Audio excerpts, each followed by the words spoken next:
Hello, ഇത് നമ്മളുടെ നാട്ടിൽ കാണുന്നൊരു പൂവാണ് കേട്ടോ. നമ്മൾ ഇതിനെ കാളപ്പൂ എന്നാണ് പറയുന്നത്.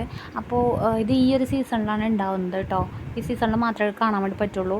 അപ്പോൾ ഈ പൂവിൻ്റെ ഒരു പ്രത്യേകത എന്ന് വെച്ചാൽ ഇത് നമ്മൾ പറിച്ചതിൻ്റെ തൊലി മീൻസ് ആ ഇതളുണ്ടല്ലോ, ആ ഇതളൊക്കെ മാറ്റിക്കഴിഞ്ഞാൽ ശരിക്കും അതിൻ്റെ ഉള്ളിലൊരു കാളേനെ രണ്ട് കൊമ്പുള്ള ഒരു കാളേനെ നമുക്ക് കാണാൻ വേണ്ടി പറ്റും. ഇതാ കണ്ട,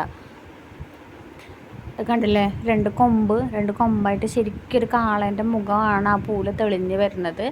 അപ്പം ഈ പൂവ് ആരെങ്കിലും കണ്ടിട്ടുണ്ടെങ്കിൽ ഒന്ന് കമൻറ്റ് ചെയ്യണേ. ഞാൻ ആദ്യമായിട്ടായിരുന്നു കണ്ടിട്ടുണ്ടായിരുന്നത്. അപ്പം നിങ്ങൾ ആരെങ്കിലും ഇത് കണ്ടിട്ടുണ്ടെങ്കിൽ തീർച്ചയായിട്ടും വീഡിയോയ്ക്ക് ഇടയിൽ കമൻറ്റ് ചെയ്യണം കേട്ടോ. Okay, bye, see U.